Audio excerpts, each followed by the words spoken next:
کہ جب بھی ہم دیکھتے ہیں سماج میں بیماریاں ایک ایسی چیز ہے جس سے کوئی انسان ایکسیپشنل اور مستثنا نہیں ہے.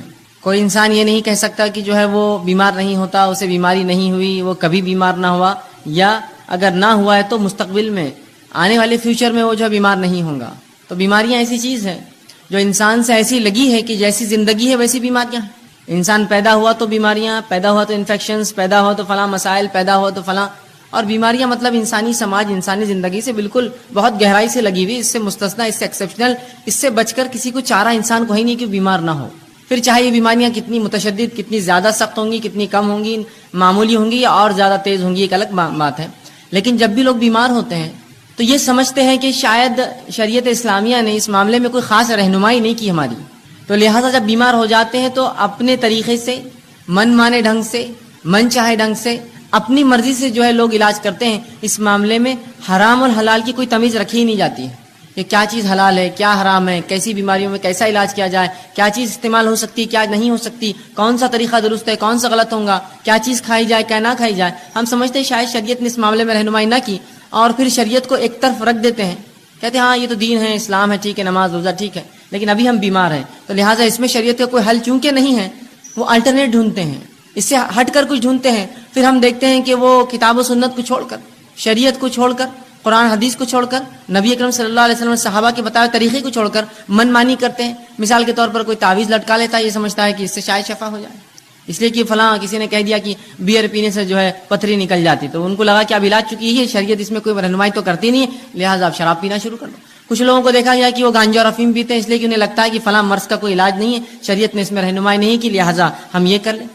اور پتہ نہیں کیا کیا لوگ اس میں کرتے ہیں بنا حلال اور حرام کی تمیز رکھے، بنا جانے کہ یہ چیز جو استعمال کی جا رہی ہے شریعت نے اس کو سینکشن کیا نہیں کیا، حلال جانا نہیں جانا، اس کو حرام تو نہیں قرار دیا. اور اس معاملے میں جب کوئی کہتا ہے بھائی حرام ہے حلال، تو کہتے دیکھو ہم بیمار ہیں، ہماری تکلیف ہم کو معلوم ہے، آپ ذرا خاموش بیٹھ جائے تو اچھا ہے، اس معاملے میں ہمیں کرنے دیجیے جو ہم کر رہے ہیں، اگر مجھے اس سے سکون ملتا ہے تو میں اسی کو اختیار کرتا ہوں.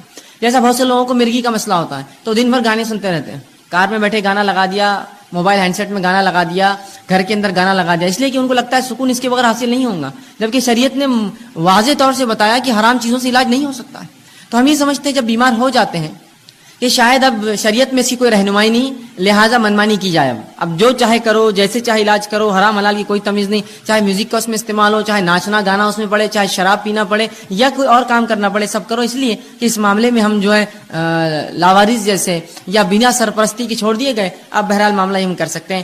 اسی لیے اس عنوان کو ہم نے خاص طور سے انتخاب کیا کہ اسلام کیسے رہنمائی کرتا بیماری کے تعلق سے، بیماری اور اسلام کہ ان دونوں کا تعلق ہے. نبی اکرم صلی اللہ علیہ وسلم جو ہے ساری انسانیت کے لیے آئے تھے، اور آپ نے تمام ان شعبوں کے اوپر جو ہے رہنمائی کی، مسلمانوں کی اور انسانوں کی، جو شعبے انسانوں کو جو ہے جو باتیں ان کے جو ہے درپیش آتی ہے. یہ کیسے ہو سکتا ہے جو شریعت اتنی باریک باریک باتوں کو بیان کرے، وہ اتنا بڑا ایک شعبہ انسانی زندگی کا بیماری اس کو چھوڑ دے اور ہمیں ہماری رہنمائی نہ کرے، بلکہ شریعت نے رہنمائی کی، بہت زبردست رہنمائی کی، بہت گہرائی سے رہنمائی کی، بہت اچھے ڈھنگ سے رہنمائی کی. یہ ہماری بدنصیبی ہے کہ اس چیز کو ہم جاننے کی نہ کبھی کوشش کرتے ہیں، نہ اس پر ہم نے کبھی عمل کیا، اور ہماری ان کوتاہیوں کو ہم یہ سمجھتے ہیں کہ شریعت نے اس معاملے ہماری رہنمائی نہیں کی. یاد رکھیے اس کو جاننے کی ضرورت ہے. جب آپ شریعت کو پڑھیں گے، یہ شریعت ایسے ایسے شعبوں میں، ایسی ایسی جگہوں پر رہنمائی کرتی ہے جہاں ہم توقع بھی نہیں کرتے کہ یہاں شاید رہنمائی ہوئی.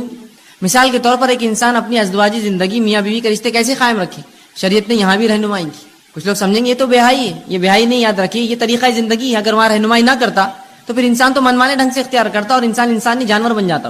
تو اس جگہ بھی شریعت نے رہنمائی کی جس جگہ کے اندر جو ہے عموماً لوگ جو ہے شرمائیں گے کہنے کے لیے، اور نبی اکرم صلی اللہ علیہ وسلم نے جو کہ سب سے باحیا شخصیت تھی، وہ باتیں بھی بتائی حیا کے باوجود، تاکہ آنے والی نسلوں کو اس مسئلے میں بھی رہنمائی ہو. تو وہ دین اور شریعت اور وہ نبی کیسے لوگوں کو اس معاملے میں رہنمائی نہ کرے کہ بیماری کا کیا معاملہ ہے، بیماری میں اسلام کیا معاملہ دیتا ہے، بیمار کے ساتھ کیا سلوک ہو، کن چیزوں سے علاج کیا جائے، کون سی چیزیں حلال ہے، کون سی چیزیں حرام ہے، کن چیزوں کی تاکید کی گئی، صحت کی حفاظت کس طرح کی جائے، صحت کی اہمیت کیا ہے، بیمار ہو جائے تو کیا کیا کیا جائے، بیماری بڑھ جائے تو کیا کیا ہے، بیمار پرسی کے لیے کیا کیا جائے، اگر مرض الموت اتنا اس کا مرض بڑھ گیا کہ موت کی قریب ہے تو موت کے قریب کیا کیا جائے، اگر مرنے لگے تو مرتے وقت کیا کیا جائے، اور اگر مر جائے تو مرنے کے بعد کیا کیا جائے. یہ تمام رہنمائی شریعت نے کی ہے. مکمل طور سے ہمارے بیماری سے لے کر علاج سے لے کر شفا یا غیر شفا کی حالت لے کر اور پھر موت اور پھر بالکل موت کے بعد کے تمام معاملات بتائے. میں انشاءاللہ عزیز آپ کو بیماری کے تعلق سے حلال و حرام چند باتیں، وہ چیزیں جن سے نبی اکرم صلی اللہ علیہ وسلم نے علاج کیا، اور وہ چند رہنمائی کی بیمار سے کیسے بیمار پرسی کرے، بیماری کا مومن کو کیا فائدہ ہوتا ہے، یہ تمام باتیں آج آپ کے سامنے رکھنے کی کوشش کروں گا. میں نے آپ کے سامنے جو ہے سورہ بنی اسرائیل سورہ نمبر 17 اس کی آیت نمبر 82 تلاوت کی. اللہ فرماتا ہے وَنُنَزِّلُ مِنَ الْقُرْآنِ مَا هُوَ شِفَاءٌ وَرَحْمَةٌ لِّلْمُؤْمِنِينَ، کہ ہم نے جو قرآن کو نازل کیا اس کے اندر جو ہے مومنوں کے لیے شفا اور رحمت ہے. وَلَا يَزِيدُ الظَّالِمِينَ إِلَّا خَسَارًا، اور ظالموں کو اس کے میں خسارے کے علاوہ، ظالموں کو اس سے نقصان کے علاوہ کچھ نہیں ملتا. مطلب یہ پتا چلا کہ اللہ رب العزت نے جو قرآن نازل کیا اس میں شفا ہے، یاد رکھیے. اور شفا جسمانی، شفا نفسیاتی یا روحانی جس کو ہم کہتے ہیں، دونوں ہی شفا قرآن میں ہے. ایک آدمی جس پہ کوئی جن حاوی ہو یا مریض ہو کسی بیماری کا، ذہنی اعتبار سے آپ قرآن پڑھیے، آپ دیکھیں گے اس کو سکون و اطمینان ملتا ہے. تو یہ روحانی شفا بھی ہے. اسی طرح جسمانی شفا بھی ہے. بہت ساری بیماریوں میں نبی اکرم صلی اللہ علیہ وسلم نے قرآن کو پڑھنے کی تاکید کی. قرآن کے فضائل میں یہ تمام باتیں بہرحال آ سکتی ہے. آپ فضائل قرآن کے عنوان پر یہ باتیں جو ہے پڑھ سکتے ہیں، تحقیق کر سکتے ہیں. بہرحال آئیے، تو اللہ نے فرمایا کہ ہم نے اس قرآن کو نازل کیا جس کے اندر مومنوں کے لیے شفا ہے اور رحمت ہے، اور ظالموں کو اس کے اندر خسارہ ہے. ظالموں کے لیے تو قرآن نقصان ہے، اس لیے کہ اللہ کی کتاب مان کر اس کو نہیں پڑھتے، ان کے لیے ہدایت نہیں ہے اس کے اندر، لہٰذا وہ خسارہ اٹھاتے ہیں. ورنہ مومنین کے لیے تو شفا ہے اور رحمت ہے اس قرآن کے اندر. اور اسی مقصد کے تحت اللہ نے اس کو نازل کیا. وَنُنَزِّلُ، ہم نے اس کو نازل کیا یہی مقصد کے تحت کہ مومنوں کو شفا اور رحمت اس سے حاصل ہو، اور ظالموں کو اس سے نقصان کے سوا اور کچھ حاصل نہیں ہوتا، یاد رکھیے. اسی طرح نبی اکرم صلی اللہ علیہ وسلم کا ایک فرمان سنن ابن ماجہ کی ایک حدیث میں نے آپ کے سامنے تلاوت کی. اللہ کے رسول صلی اللہ علیہ وسلم فرمایا کہ اللہ رب العزت نے ایسی کوئی بیماری نہیں جس کو نازل کیا. اس حدیث سے پتہ چلتا ہے کہ بیماری اللہ کی طرف سے آتی ہے. رسول اللہ فرماتے ہیں ان اللہ لم ينزل، کہ ایسی کوئی بیماری نہیں ہے جس کو اللہ نے نازل کیا لیکن اس کی شفا، اس کی دوا بھی نازل کر دی، اس کا علاج بھی نازل کر دیا. شفان فتداؤ، تو لہذا تم دوا کرو، علاج کراؤ. تو یہاں اس حدیث میں نبی اکرم صلی اللہ علیہ وسلم وضاحت کر دی کہ ایسی کوئی بیماری نہیں ہے جس کو اللہ نے نازل کیا ہو. تو پتہ چلا بیماریاں آسمان سے آتی ہے، اللہ بیماریاں دیتا ہے لوگوں کو، لیکن اس کا علاج بھی اتارتا ہے ان بیماریوں کے ساتھ. فتداؤ، تو لہٰذا تم دوا کرو، علاج کرایا کرو. تو پتہ چلا علاج کرانا چاہیے. بیماریاں اللہ کی طرف سے، بیماری اللہ بہرحال مختلف، کبھی سزا کے طور پر، کبھی آزمائش کے طور پر لوگوں کو دیتا ہے، اور اس کے بعد ہمیں حکم یہ آیا، اس کی دوا اللہ نے اتاری ہے، لہٰذا تم اس کے لیے دوا کرو، اس کے لیے علاج کرو. تو اس حدیث میں ان لوگوں کے لیے بھی تاکید ہے جو سمجھتے ہیں کہ علاج کرانا درست نہیں ہے، بس بیماری ہے تو بس توکل کرو، اللہ پر بھروسہ کرو، بیماری کو سہتے رہو. بلکہ آپ علاج کرا سکتے ہیں. نبی اکرم صلی اللہ علیہ وسلم نے کہا دوا کرو، علاج کرواؤ بیماری کا. ٹھیک. اسی طرح ہم دیکھتے ہیں بیماری جو ہوتی ہے یہ صحت کا الٹ ہوتی ہے. انسانی جسم کی جو کیفیات ہوتی ہیں جس پہ انسان جیتا ہے جو سماج میں، وہ دو ہی کیفیات ہوتی ہے، ایک صحت مندی کی اور ایک بیماری والی کیفیت. اب یہ ہو سکتا ہے کہ صحت مند ایک انسان مکمل ہو یا بیمار ہو، اور بیمار چاہے کچھ فیصد ہو یا کچھ زیادہ ہو یا کچھ زیادہ ہو. مختلف بیماریاں ہوتی ہیں، جیسے مثال کے طور پر انسانی جلد پہ کچھ ہو جائے، بیماری ہے، لیکن انسان اس سے بہت زیادہ پریشان نہیں ہوتا، ایک زندگی گزار سکتا ہے. کبھی جسم کی کسی ایک اعضاء میں بیماری ہوتی ہے جس سے اس کو تکلیف ہوتی ہے، کبھی پورے جسم میں اس کو بیماری ہوتی ہے، یا کبھی جو ہوتا ہے کہ اس کا جسم اور جو ہے تمام اعضاء کے اندر بیماریاں ہوتی ہیں، مختلف بہرحال چیزیں ہوتی ہیں. تو اس چیز کو ہمیں سمجھنے کی ضرورت ہے کہ اللہ کے رسول نے علاج کرانے کا حکم دیا. ٹھیک، ہمیں جو ہے علاج کرانے کا حکم دیا. اور بیماریاں جو ہے یہ صحت کا، یاد رکھیے، الٹ ہے. بیماریاں صحت کا الٹ ہوتی ہیں. تو اس چیز کو ہمیں سمجھنے کی ضرورت ہے کہ ایک انسان یا تو صحت مند ہوگا یا تو بیمار ہوگا، اس سے ہٹ کر کوئی تیسری اس کی حالت نہیں ہوتی. یا صحت مند اور بیماری کے بیچ میں تھوڑا زیادہ بیمار، یا کچھ صحت اور کچھ بیماری، یہ بہرحال ہو سکتا ہے، یاد رکھیے. تو ہمیں اس بات کو سمجھنے کی بہرحال یہ ضرورت ہے کہ انسانی سماج میں ہماری جو زندگیاں ہوتی ہیں اس کی دو ہی حالت، یا تو صحت مند یا تو انسان بیمار ہوتا ہے. اسی طرح صحت جو ہے یہ ایک بہت عظیم نعمت ہے اللہ رب العزت کی، یاد رکھیے. صحت ایک عظیم نعمت ہے، اس لیے کہ اس کے تعلق سے بار بار نبی اکرم صلی اللہ علیہ وسلم نے بیان کیا ہے. تو صحت کو ہم غنیمت جانیں، اس عظیم نعمت کا ہم جو ہے زبردست فائدہ اٹھائیں. آئیے، صحت کتنی عظیم نعمت اور دولت ہے. نبی اکرم صلی اللہ علیہ وسلم فرماتے ہیں، صحیح مسلم کی روایت، آپ نے فرمایا قوی مومن بہتر ہے اس مومن اور اللہ کے نزدیک زیادہ محبوب ہے بنسبت اس کے جو کمزور مومن ہے. قوی مومن جو جسمانی اعتبار سے طاقتور مومن ہے، اللہ کے نزدیک زیادہ محبوب ہے بنسبت اس کے جو کمزور مومن ہے. حالانکہ خیر دونوں میں ہے، خیر دونوں مومن میں، اس لیے دونوں ایمان والے، لیکن جو طاقتور ایمان والا ہے وہ اللہ کے نزدیک بہتر ہے. سوال یہ ہے طاقتور ایمان والا اللہ کے نزدیک کیوں بہتر ہے؟ اس لیے بہتر ہے اللہ کے نزدیک ایک طاقتور، اس لیے کہ جب اس میں طاقت ہوتی ہے جسمانی اعتبار سے تو وہ ڈٹ کر نوافل ادا کرتا ہے، ڈٹ کر کماتا ہے، تو ڈٹ کر زکوٰۃ ادا کرتا ہے، اللہ کے گھر کا حج کر سکتا ہے، اس لیے کہ صحت ہو تو پھر حج کرے گا، بیمار آدمی کے لیے بہت مشکل ہوتا ہے. اللہ کے گھر کے طواف اور عمرے کر سکتا ہے، اور بہت سارے فائدے یاد رکھیے ایسا شخص جو ہے اٹھا سکتا ہے. تو لہٰذا اس لیے فرمایا ایک قوی مومن اللہ کے نزدیک زیادہ محبوب ہے بنسبت کمزور مومن کے. حالانکہ خیر دونوں میں ہے، اچھائی دونوں میں ہے، برے کوئی بھی نہیں ہے، لیکن طاقتور مومن، صحت مند مومن کو فوقیت حاصل ہے کمزور مومن پہ، یاد رکھیے. اسی طرح صحت کی اہمیت بتاتے ہوئے نبی اکرم صلی اللہ علیہ وسلم فرماتے ہیں، جامع ترمذی کی روایت ہے، اس حدیث کو اگر ہم سمجھ لیں تو انشاءاللہ عزیز بڑا فائدہ اٹھا سکتے ہیں اپنی صحت کا. آپ صلی اللہ علیہ وسلم فرماتے ہیں اور کہتے ہیں اللہ کی دو نعمتیں ایسی ہیں جس کا بہت سے لوگ فائدہ نہیں اٹھاتے. کیا فرما رہے نبی اکرم صلی اللہ علیہ وسلم؟ اللہ کی ایسی بہت ساری نعمتیں ہیں جن کا مومن فائدہ نہیں اٹھاتے. مطلب پتہ ہی چلا کہ اس کا فائدہ اٹھاؤ، اگر الگ انداز میں بولا ہے تو مانا ہی فائدہ اٹھاؤ. تو اللہ کی بالخصوص دو نعمتیں ایسی ہیں جس کا ہم لوگ جو ہے فائدہ کم اٹھاتے، نہیں اٹھاتے. اور فرمایا پہلا صحت. دو چیزیں نعمتیں اللہ کی ایسی ہے جس کا لوگ فائدہ نہیں اٹھاتے، اور خطاب ہم مسلمانوں سے. پہلا صحت کا فائدہ اٹھانا چاہیے، اس لیے کہ دوسری کی روایت میں جامع ترمذی کے آپ نے فرمایا صحت کا فائدہ اٹھا لو اس سے پہلے کہ بیماری آ جائے. تو صحت کا فائدہ نہیں اٹھاتے آپ فرما رہے. دوسرا جو نعمت اللہ کی جس کو ہم ضائع کرتے ہیں وہ کیا ہے؟ آپ فرماتے ہیں دوسرا والفراغ اور خالی وقت. یہ دو نعمت اللہ کی عظیم نعمت ہے، ایک صحت اور خالی وقت. اور رسول اللہ فرماتے ہیں ان دو کا مومن فائدہ نہیں اٹھاتے.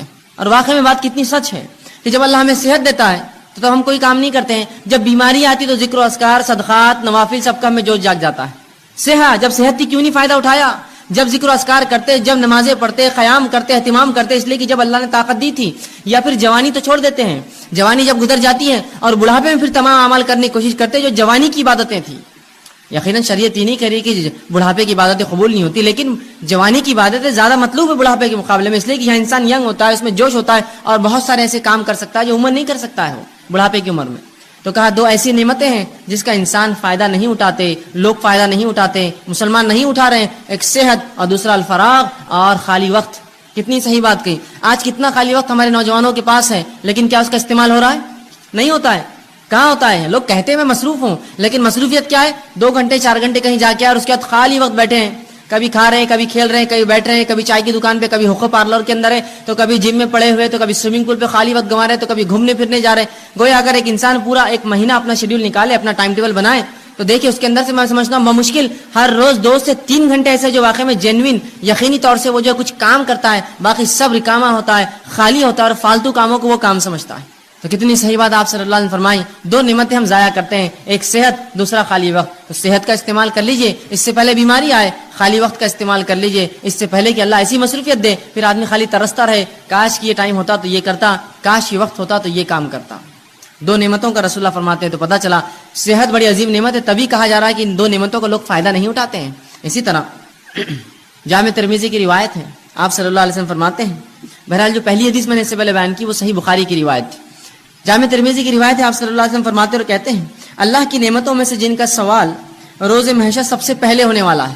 اللہ کی نعمتوں میں سے جس کا سوال قیامت کے روز، آپ صلی اللہ علیہ وسلم فرماتے ہیں کہ قیامت کے روز جو اللہ رب العزت کی نعمتیں ہیں جن کے تعلق سے سوال کیا جائے گا، اور سب سے پہلے جس کا سوال کیا جائے گا، آپ فرماتے ہیں اور کہتے ہیں کہ سب سے پہلے اس سے پوچھا جائے گا کہ کیا میں نے صحت مند جسم نہ دیا تھا. جو اللہ رب العزت بندوں سے سوال کریں گا اس میں سب سے پہلا سوال کیا ہونے والا رسول اللہ فرماتے ہیں وہ یہ ہوگا کیا میں نے صحت مند جسم نہیں دیا تھا؟ بتا اب کیا کیا اس کا کیا جواب دیں گے ہم؟ اللہ صحت دی تھی تو میں نے تو منشیات میں، نشوں میں، تمباکو خوری کے اندر، سگریٹ نوشی کے اندر جسم کو برباد کیا، کھیل کود کے اندر وہ کام نہیں کر پایا. یہ جواب دیں گے. سوال ہونے والا ہے. صحت دیا تھا، جسم دیا تھا، اچھا کیا استعمال کیا، کتنی نمازیں پڑھی، کتنے نوافل کا اہتمام کیا، مال و دولت دیا تھا اس کے ساتھ صحت دی تھی، کتنے حج اور عمرے کیے تو نے، کیسی اپنی صحت کو لگایا، میری راہ میں کوئی کوشش کی، مومنوں کی کبھی مدد کی، مصیبت زداؤں کے لیے آگے بڑھا، جو جسمانی قوت تھی اس کا استعمال کیا، اس کے ساتھ مالی اثر. سوال ہونے والا جسم دیا تھا، کیا جواب دیں گے ہم؟ بلکہ ایک روایت میں آتا ہے کہ اللہ پوچھیں گا میں نے جسم دیا تھا، کس چیز میں اس کو برباد کیا تو نے، اس جسم کو کہاں لگایا، وہ جسم تو نے کہاں اس کو بوسیدہ کر کے آیا. کیا جواب دیں گے ہم؟ آج ہم دیکھتے ہیں کہ لوگ یا ہمارے نوجوان طبقہ جو ہے بوڑھے ہوتے جا رہے ہیں، کام کر کے تھک گئے، اور نوجوان سستی اور کاہلی کے اندر اتنے ہی زیادہ آگے بڑھے ہوئے کہ انسان گھر کا بوڑھا کام کر کے تھکا ہوا ہے، اور نوجوان جو ہے بالکل آرام کر رہے ہیں، ان کو کوئی فکر نہیں، نہ گھر کی، نہ کمانے کی، نہ آگے چیزوں کی. اللہ رب العزت کو یاد رکھیے، اگر اللہ نے کتنا بھی دیا، یہ جسم جو اچھا دیا ہے صحت مند، قیامت کے روز سوال ہونے والا ہے کیا. پہلا سوال یہ ہونے والا ہے اچھا جسم دیا تھا، یہ سوال ہوگا. اب اس کا مطلب یہ ہوا یہ سوال ہے تو جواب دینا پڑے گا. کیا کیا اس کا, کہاں لگایا وہ جسم, کیسے استعمال کیا, کیسے اس کو کمزور اور بوڑھا کیا. تو ہمیں یہ اللہ کے سامنے جواب دینا ہوگا, اللہ میں نے جو ہے تیری عبادتوں میں, ریاضت میں اور دیگر علوم دین میں, تیرے کام میں, حلال روزی کمانے میں, اپنے بیوی بچوں کی پرورش میں اس کو لگایا, جواب دینا ہوگا. اور ورنہ اگر کھیل کود میں, فالتو کاموں میں, سگریٹ بیڑی تمباکو میں, چوراہوں پر بیٹھ کے کھانے اور پینے میں, دیکھیے لوگ چوراہے پہ بیٹھے اور کھا رہے پی رہے 2-2 4-4 گھنٹے روز برباد کرتے ہیں. یہی وہ لوگ ہیں جن سے تلاوت قرآن کا سوال ہو تو کہتے وقت نہیں ہے. یہی وہ لوگ ہیں جن سے دینی علم کا معاملہ کرے تو کہتے وقت نہیں ہے. لیکن شام میں ہر روز کام سے آنے کے بعد یا تجارت ختم ہونے کے بعد 11-12 بجے تک 1 بجے تک دوستوں میں بیٹھ کر جو وقت برباد کرتے ہیں, کیا روز قیامت اللہ پوچھیں گا نہیں جسم دیا تھا کیا کیا؟ اللہ میں تو نکڑوں پہ بیٹھتا تھا, میلے ٹھیلوں پر جاتا تھا اور چوراہوں پر بیٹھتا تھا اور دوستوں سے بات چیت کرتا تھا. یہ جواب دیں گے اپنے رب کو. کھیل کود میں نے ضائع کیا. کھیل کود کی عمر ہوتی ہے, کھیلنا چاہیے. کچھ لوگ تو ایسے ہو جاتے ہیں کہ عمر پوری گزر گئی, ان کو بچے ہو جاتے ہیں پھر بھی کھیلتے رہتے ہیں. اس کا شوق ہے, اس کا شوق ہے. اور جب دینی کام کی بات کی جائے تو بھائی چھٹی نہیں ہوتی, کیسے کرے؟ کیوں؟ جس دن چھٹی ہوتی ہے اس دن کیا, اس دن تو کھیلنا ضروری اور فرض ہے نا مجھ پر, تو وہ دن تو چھوڑ دیجیے آپ. سوال یہ اللہ رب العزت کو ہم کو جواب دینا ہے, اچھا جسم دیا تھا کہاں لگا کر آیا, اس جسم کا, اس صحت کا کیا استعمال کیا. ٹھیک ہے, تو صحت جو ہے ایک عظیم نعمت ہے. اب جب یہ نعمت ہے تو ہر نعمت کی حفاظت کرنا پڑتی ہے, یاد رکھیں. اسی طرح صحت کی بھی حفاظت کرنا پڑے گی, اور مومن کے لیے صحت کی حفاظت کرنا فرض ہے. میرے اور آپ کے لیے اپنی صحت کی حفاظت کرنا فرض ہے. گویا ہر وہ چیز جو صحت کے خلاف جاتی ہے اس کو ہم استعمال نہیں کر سکتے ہیں. اور یہ بات کتنی درست ہے کہ ایک انسان اگر آپ میرے گھر آئے اور میرے گھر آ کر تشریف رکھے اور میں آپ کو جو ہے رکابی کے اندر بسکٹس لا کر دوں اور کہوں کہ یہ بسکٹ کھانے سے ہو سکتا ہے آپ مر جائے, یا یہ چائے میری پی لیجیے, ہو سکتا ہے یہ چائے پی کر آپ کو کینسر ہو جائے, اور آپ کو لا کر کھانا کھلاؤں, اچھا کھانا, بریانی, نان خلی, اور کہوں یہ کھانا کھانے کے بعد ہو سکتا ہے آپ جو ہے کچھ دن کے بعد جو ہے گلے کے کینسر سے, یا جو ہے منہ کے کینسر سے, یا دانتوں کے کینسر سے, یا جسم کے سڑنے سے آپ مر سکتے ہیں, یہ نوش فرمائی, تو کیا وہ چیز آپ کھائیں گے؟ اس لیے کہ آپ کہیں گے صحت کی حفاظت فرض ہے.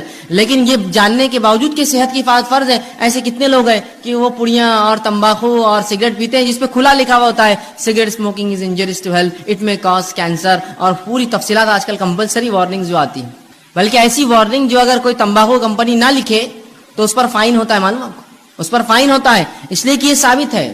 ایک دنیا کی مشہور اور معروف کمپنی مالبورو نے ایک مرتبہ یہ کیا کہ وہ اپنی سگریٹ کی ڈبی پر لکھتا نہیں تھا اشتہار, اور اس نے کئی زمانے تک فروخت کی. ایک خاتون کو اس سے کینسر ہوا, وہ پیتی تھی اس لیے کہ اس پہ لکھا نہیں تھا, اس کو لگا یہ سیف ہے کینسر سے. اس نے اس کو پیا, اس کو کچھ سالوں کے اندر کینسر ہوا. اس نے اس پہ جو ہے اس کمپنی پہ جو ہے کیس جو ہے ڈال دیا, کہا کہ یہ کمپنی لکھا کیوں نہیں جب اس میں اتنی خطرناک چیزیں تھیں جس سے میں بیمار ہو سکتی ہوں. کمپنی کو بہرحال اس سے کمپلائن کرنا پڑا, وہ کیس جیتی اور اس کو $32 بلین اس نے جو ہے اس کمپنی کو پے کرنا پڑے, اسے ایک اکیلی خاتون کو $32 بلین کا کیس ٹھوکا تھا اور اس کو ملا پورا پیسہ. اس لیے کہ انہوں نے کیوں نہیں چھاپا اپنے اس پر, جبکہ معلوم تھا اس کو 3 سال میں کینسر ہو سگریٹ پینے, اس کو لگا اس سے کینسر نہیں ہوتا, اچھی برانڈ کی کمپنی ہے سگریٹ. یہاں لکھی ہوئی چیزیں ہیں کہ صحت کے خلاف ہے, کینسر ہو سکتا ہے, مر سکتے ہو, ٹیوبرکلوسس ٹی بی ہو سکتا ہے, تمہیں کچھ بھی ہو سکتا ہے, لیکن اس کے باوجود بھی دیکھیے دھڑلے سے ہم پیے جا رہے ہیں. صحت ایک نعمت ہے, اس کی حفاظت مجھ پر آپ پر فرض ہے. وہ بسکٹ میرے گھر کے آپ نہیں کھائیں گے جس کو میں کھلاتے وقت کہوں اس سے کینسر ہو سکتا ہے, اس سے بیمار ہو سکتا ہے, اس سے ٹی بی ہو سکتا ہے. پھر کیسے ہم وہ چیزوں کو استعمال کرتے ہیں اپنی نفس پہ حاوی ہونے دے جو اتنی نقصان دہ. اور صحت کی حفاظت فرض ہے, تو یاد رکھیے اپنی صحت کی حفاظت اور دوسروں کی حفاظت ہم کو کرنا ہے. یہ نہیں کہ ہم اپنی صحت کی حفاظت کریں دوسروں کو نقصان پہنچائیں. یہ بات ان کے لیے بھی ہے جو لوگ اللہ کی جو نعمت صحت ہے اللہ دیتا ہے تو اس کو خراب کاموں میں استعمال کرتے ہیں اور بوسیدہ کرتے ہیں اس میں, اور یہ نہیں دیکھتے کہ اس سے صحت کا کیا نقصان ہے. یاد رکھیے صحت کی حفاظت فرض ہے, اس لیے کہ اللہ کی دی گئی نعمت ہے, اور اگر صحت نہ ہوئی تو کوئی عبادت آپ اور میں نہیں کر سکتے. سوچیے مت کہ ہم کبھی عبادت کر پائیں گے زندگی بغیر صحت کی. عبادت کیسے کریں گے بتائیے؟ روزہ رکھنا ہے, صحت نہیں ہے. زکات وہ دیں گا جو کمائیں گا, بیمار کما نہیں سکتا ہے. نماز پڑھنا ہے, صحت نہیں, فرض مشکل سے ہوتی ہے تو نوافل اور دیگر نمازیں کیا پڑھوں. صحت ہر چیز کے لیے ضروری ہے, یاد رکھیے. ایک مومن کے لیے تو اور زیادہ اس کی اہمیت بڑھ جاتی ہے, جو دنیا میں آیا ہی اللہ کی عبادت کے لیے, اس کے لیے تو صحت بڑی افضل ہے. تو صحت کی حفاظت میرے اور آپ کے لیے فرض ہے, اس کو خامخواہ برباد اور ضائع ہم لوگ نہ کریں. اسی طرح صحت کی حفاظت کے لیے شریعت نے اتنے احکامات جاری کیے. مثال کے طور پر صحت کی حفاظت کرو, طہارت کیا کرو. طہارت کرنا مطلب وضو کرنا, غسل کرنا, پیشاب پاخانے کے لیے پانی کا استعمال کرنا, یہ صحت کے لیے تو ہے تاکہ انسانی زندگی محفوظ ہے. گندگی سے پاک, گندگیوں سے بیماریاں آتی ہیں. صحت کے لیے دیکھیں کتنا خیال ہے, کہا طہارت کا حکم دیا. اسی طرح جو ہے کھانے پینے میں حرام اور حلال کی تمیز بتائی کہ دیکھو یہ حلال ہی حرام ہے. حرام چیزیں تمام صحت کے لیے نقصان دہ, حلال چیزیں تمام فائدے مند ہیں. تو کہا یہ حلال ہی حرام ہے. تو دیکھیں یہاں بھی شریعت نے تاکید کی صحت کی حفاظت کے لیے. اسی طرح جو ہے ایسے کاموں سے انسانی جسم کو روکا, انسانوں کو روکا جو اس کے جسم کو ہلاک کر سکتے ہیں, جیسے زنا اور دیگر اور ایسے کام جو غلط بدفعلی انسان شرمگاہ سے کر سکتا ہے. کہا یہ تمام کام بہت خطرناک ہوتے ہیں. آج انسانیت دیکھ رہی جن لوگوں نے جو ہے یہ سمجھا کہ یہ جو رشتے ہوتے ہیں، یہ جو نکاح ہوتے ہیں، سب فالتو چیزیں، بس انسانی زندگی ایسی ایسا جانور ہوتا ہے، بس گزارو، جہاں چلا منہ مار دو، جہاں چلا شرمگاہ کا کسی کے ساتھ استعمال کر لو. آج دیکھیے کتنی بدترین بیماریوں میں ملوث ہے. کسی کو ایڈز ہے تو آج کل STDs جو ہوتے ہیں سیکچولی ٹرانسمیٹڈ ڈیزیزز کی بھرمار ہے. تو کہا زنا کے قریب نہ جانا. دیکھیے صحت کی حفاظت کے لیے کہا نا، زنا کرو گے تو اتنی گندی گندی بیماریوں میں ملوث ہو جاؤں گے، تو صحت کی حفاظت کی. اسی طرح اچھا کھانا کھانے کا حکم دیا کہ اچھا کھانا کھاؤ، حلال اور طیب چیزیں کھاؤ. اسی طرح جو ہے کثرت کرنے کا حکم دیا کہ صحت کو اچھا رکھو، جس کے لیے کثرت ورزش کیا کرو. اسی طرح کھیل کود کا بھی حکم دیا، وہ کھیل کود جو انسانی جسم کو اور سماج کے لیے فائدے مند ہوتا ہے، جیسا گھڑ سواری ہو سکتا ہے، آرچری ہو سکتا ہے، شوٹنگ ہو سکتا ہے، جو انسانی نفس کو فائدہ دے، کچھ اس میں جو ہے ایسے ہنر پیدا کرے جو فائدے مند ہے. تیرنا سیکھے، یہ سب اچھی چیزیں، سائیکلنگ کرے، رننگ سیکھے، یہ سب انسانی. تو کثرت کا حکم دیا، کھیل کود کا حکم دیا، اور بہت ساری ایسی دیگر احکامات سنائے تاکہ ایک مومن صحت مند رہے. یاد رکھیے صحت کا شریعت نے بڑا خیال رکھا، اور اسی کے لیے حرام حلال، اچھا اور برے کی تمیز رکھی. یہاں مت جاؤ، یہاں جاؤ، یہ مت کرو، یہ کرو، یہ سب صحت کے لیے. طہارت کرو، طہارت لیا کرو، یہ تمام چیزیں میری اور آپ کے صحت کے لیے شریعت نے کی. صحیح مسلم کی ایک روایت آتی ہے، نبی اکرم صلی اللہ علیہ وسلم فرماتے اور کہتے ہیں، کتنا دیکھیے اس امت کے صحت کا آپ نے خیال رکھا. اور رسول اللہ فرماتے ہیں، یہ غائب کے علم میں سے آپ فرماتے اور کہتے ہیں، برتن کو اور پانی کی جو تھیلیاں ہوتی تھی اس زمانے میں چمڑے میں پانی بھرا جاتا تھا، تو اس کو رات میں باندھ کر رکھا کرو. اس لیے کہ سال میں کوئی ایک دن ایسا ہوتا ہے کہ اللہ رب العزت آسمان سے بیماری نازل کرتا ہے، اور وہ بیماری جو ہے آسمان سے اترتی ہے، اور ایسی کسی کھلی چیز کو جب پاتی ہے جس کا ڈھکن رکھا نہ گیا ہو، کوئی کھانے کا برتن جس پہ ڈھکن نہ ہو، اس کا منہ بند نہ ہو، یا کوئی پانی کا ایک برتن ہو جس کا منہ بند نہ ہو، تو اس میں داخل ہو جاتی ہے. کیا فرمایا آپ نے؟ یہ بھی غائب کا معاملہ ہے. آپ بھی کہہ سکتے ہیں بیماری تو جراثیم پھیلاتے ہیں، اور جراثیم تو کہیں بھی جا سکتے ہیں. یہ غائب کا اس لیے میں نے پہلے کہہ دیا. اللہ بیماری کو جب نازل کرتا ہے، رسول اللہ فرماتے ہیں ہر روز اپنے برتنوں کو کھانے کی ڈھکا کرو اور پانی پینے کی چیزوں کو بند رکھا کرو، اس لیے کہ سال میں ایک دن ایسا ہوتا ہے جب اللہ آسمان سے بیماری کو نازل کرتا ہے، اور وہ بیماری جو انسانوں میں آتی ہے، اور ہر وہ کھلی چیز، کھلا برتن اور کھلا پانی کا جو حصہ ہوتا ہے اس میں داخل ہو جاتی ہے. تو کہا کھانے پینے کی چیزوں کو ڈھکا رکھو. ویسے بھی کھانے پینے کی چیزوں کو آپ ڈھکیں گے تو یہ بیماری سے تو آپ بچے ہی رہیں گے، ساتھ میں گندگیوں سے، مکھی مچھر سے، غلاظت سے، دھول مٹی سے، اور پتہ نہیں کیا کیا کتنے فائدے. تو آپ سال بھر ڈھکے رکھیں کہ تو ایک دن کب آئیں گا نہیں پتا ہے، تو گویا سال بھر ڈھکیں گے، مطلب سال بھر اپنے کھانے اور پینے کی حفاظت کرو، کھلا مت چھوڑا کرو، گندگی مت داخل ہونے دو. دیکھیے کتنا جو ہے شریعت نے حفاظت کی صحت کی ایک مومن کا، ایک مسلمان. اسی طرح بیماری جو ہوتی ہے وہ صحت کی الٹ ہوتی ہے. اب بیماری کیا ہے؟ بیماری کو ہم یوں کہہ سکتے ہیں، اس کی تعریف یوں دے سکتے ہیں کہ انسانی جسم میں کوئی اعضا میں تکلیف ہو یا کمی ہو یا بگاڑ آ جائے. پورے انسانی جسم میں یا کسی ایک اعضا میں کوئی تکلیف ہو یا بگاڑ آ جائے، یہ بیماری ہوتی ہے. انسانی جسم میں مطلب پورے شریر میں، پورے جسم میں، یا کسی ایک اعضا میں، ہاتھ، پیر، سر، کان، ناک، منہ، گلا، انگلیاں، کچھ بھی ہو سکتا ہے. کسی ایک اعضا میں کوئی تکلیف ہو یا اس میں کوئی بیماری ہو، اس چیز کو، یا اس میں کوئی بگاڑ آ جائے یا کمی آ جائے، اسے بیماری کہا جاتا ہے. سر درد ہو رہا ہے، بلڈ پریشر ہے، شوگر ہے، یہ پورے جسم کی بیماریاں خون کے اندر رہتی. ہاتھ میں تکلیف ہے، ہاتھ کھینچتا ہے، پیر میں فلاں ہے، انگلیاں خراب ہو جا رہی ہے، فلاں ہوتا ہے، کان میں ٹیچ، تو یہ اعضا کی بیماریاں. تو کوئی بھی چاہے پورے جسم میں کوئی چیز ہو تکلیف دے یا جو ہے کسی اعضا میں، اسے بیماری کہا جاتا ہے. یاد رکھیں. اسی طرح بیماری جو ہوتی ہے یہ مومنوں کے لیے آزمائش ہوتی ہے. یاد رکھیں بیماری مومنوں کے لیے آزمائش. اور اللہ رب العزت مومنوں کو کیوں آزماتا ہے؟ وہ اس لیے آزماتا ہے تاکہ جانے، جانچے، پرکھے کہ جب ہم دعویٰ کرتے ہیں ایمان کا تو کتنے سچے ہم دعوے میں، اور جب اللہ اس دعوے کے مطابق آزمائش کرتا ہے تو کتنے کھرے اس آزمائش میں اترتے ہیں. تو اللہ رب العزت مومنوں کو آزماتا ہے بیماری کے ذریعے. تو یاد رکھیے مسلم کی روایت ہے، صحیح مسلم اور مسند احمد کی، آپ صلی اللہ علیہ وسلم فرماتے ہیں مومن کا معاملہ بڑا عجیب ہے. جب اللہ اسے فراوانی دیتا ہے، خوشحالی دیتا ہے، تو اللہ کا شکر بجا لاتا ہے، یہ اس کے لیے خیر ہے، ثواب کا باعث ہے. اور جب اللہ تنگ دستی دیتا ہے، مصیبت دیتا ہے، پریشانی دیتا ہے، بیماریاں دیتا ہے، تو تب صبر کرتا ہے، یہ اس کے لیے خیر اور باعث کا معاملہ ہوتا ہے. اور یہ معاملہ سوائے مومن کے کسی اور کا نہیں ہوتا. مطلب مومن کے تمام معاملے خیر اور برکت والے ہیں کہ اگر اللہ نے فراوانی دی، اللہ کا شکر ادا کرتا ہے، اس کا اجر پاتا ہے. اللہ نے تنگ دستی دی، مشکل دی، بیماری دی، تو اس پر صبر کرتا ہے، اور ان دونوں کے اندر وہ جو ہے بدلہ پاتا ہے. اسی طرح سنن ابن ماجہ کی روایت ہے، آپ صلی اللہ علیہ وسلم فرماتے ہیں سب سے زیادہ جو لوگ انسانوں میں آزمائے جاتے ہیں، سب سے زیادہ جو لوگ انسانوں میں آزمائے جاتے ہیں، وہ سب سے پہلے ہوتے ہیں انبیاء علیہ الصلوۃ والسلام. یہ سب سے زیادہ آزمائے جاتے ہیں. دوسرا فرمایا علماء حق، یہ دوسرے نمبر پہ جو آزمائے جاتے ہیں. تیسرا فرمایا صالحین اس امت کے، نیک لوگ یہ تیسرے نمبر پہ آزمائے جاتے ہیں. اور فرمایا ان میں سے کچھ ایسے گزرے ہیں پچھلی قوموں میں، انبیاء، علماء حق اور صالحین، کہ جن کو ایسی بیماریاں اللہ نے دی کہ جن کے جسم میں کیڑے پڑ گئے. بیماری آزمائش ہے، ان کے جسم میں کیڑے پڑ گئے. صالحین اور ان نیکوکاروں کے اس حد تک بیمار ہوئے کہ اس بیماری میں ان کا انتقال ہو گیا. اسی طرح کچھ ایسے تھے اللہ نے ایسی غربت دی، اتنا غریب بنایا کہ سوائے ٹاٹ کے کپڑے، کھدر جو موٹے کپڑے ہوتے پہننے کے ان کے پاس نصیب نہ تھا، اور آگے فرمایا پہننے کو کچھ نہ تھا سوائے ٹاٹ کا کپڑا، لیکن اس میں وہ اس سے زیادہ خوش تھے جتنا تم فراوانی اور خوشحالی میں خوش رہتے ہو. مطلب یہ انبیاء، یہ علماء حق اور یہ صالحین ان بیماریوں میں، ان پریشانیوں میں، ان غربت میں بھی اتنے خوش تھے، اتنے مطمئن تھے کہ جتنے ہم لوگ خوشحالی میں خوش نہیں ہوتے ہیں. اس لیے کہ یہ انبیاء، یہ علماء حق، یہ صالحین جانتے ہیں کہ یہ آزمائش اللہ کی طرف سے ہے، اور ہر آزمائش کا مومن کو کیا ملتا ہے؟ بدلہ ملتا ہے. تو جب بھی ہماری آزمائش ہو یاد رکھیے ہم صبر کریں. اور اللہ رب العزت کسی بھی انسان کو اس کے طاقت سے زیادہ نہیں آزماتا. اللہ سبحانہ تعالیٰ سورہ بقرہ سورہ نمبر 2 آیت 286 میں فرماتا اور کہتا ہے لا یکلف اللہ نفسا الا وسعها. اللہ کسی نفس کو اس کے طاقت سے زیادہ نہیں آزماتا. یاد رکھیے مجھے اور آپ کو ہماری طاقت سے زیادہ نہیں جو ہے آزماتا ہے، بلکہ جتنی طاقت ہے اتنی ہی آزمائش آتی ہے. تو اگر بیماری دی تو یہ طاقت تھی تب دی، مصیبت دی طاقت تھی تب دی، کسی نعمت کو دے کر چھین لیا یہ طاقت تھی تبھی چھینا. اللہ کسی کو اس کے جو ہے برداشت سے زیادہ نہیں آزماتا. اور اللہ کا معاملہ تو ہر بار یہ ہوتا ہے. سورہ بقرہ سورہ نمبر 2 آیت 175 میں فرمایا اور کہا یرید اللہ بکم اليسر ولا یرید بکم العسر، کہ اللہ رب العزت تو تمہارے ساتھ آسانیاں کرنا چاہتا ہے، وہ تمہیں مشکلات میں نہیں ڈالنا چاہتا ہے. تو یہ بیماریاں میرے اور آپ کے لیے آزمائش ہے. اب جب بھی کوئی بیمار ہو تو ہم صبر کریں، اس لیے کہ صبر کرنے والوں کے تعلق سے سورہ بقرہ سورہ نمبر 2 آیت 156 میں کہا فبشر الصابرین، کہ صبر کرنے والوں کو بشارت دو. یہاں خوشخبریاں دینے کا حکم دیا کہ جو لوگ صبر کرتے ہیں فبشر الصابرین الذین اذا اصابتهم مصیبۃ قالوا انا للہ وانا الیہ راجعون، کہ جو لوگ مصیبت جن پر آتی ہے اور مصیبت میں صبر کرتے ہیں ان کو خوشخبریاں دے دو، اور جب ان پر مصیبت آتی ہے تو یہ مومن کہتے ہیں قالوا انا للہ وانا الیہ راجعون، ہم اللہ کی طرف سے آئے تھے اس کی طرف لوٹ کر جانا ہے. تو ہمیں صبر کرنا چاہیے. اللہ کسی کو بھی اس کی طاقت سے زیادہ نہیں آزماتا. جب آزمائش ہوتی تو ہمیں صبر کرنا چاہیے. آئیے صحیح بخاری اور صحیح مسلم کی روایت ہے، آپ صلی اللہ علیہ وسلم فرماتے اور کہتے ہیں جب ایک مسلمان کو کوئی ایذا پہنچتی ہے، تکلیف پہنچتی ہے، بیماری کی شکل میں، کسی کی موت کی شکل میں، کسی اعضاء کے ضائع ہونے کی شکل میں، کسی اور اس میں مصیبت، پیسے میں، مال میں کمی، اولاد میں کمی، پھلوں میں کمی، روزی میں کمی، جب کسی ایک مومن کے تعلق سے آپ فرماتے ہیں مسلم کو ایذا یا بیمار ہوتا ہے تو اللہ تعالیٰ اس کے گناہوں کو ایسا دھو دیتا ہے جیسے ایک جھاڑ جس پر سوکھے پتیاں ہوں وہ سوکھنے سے گر جاتی ہیں.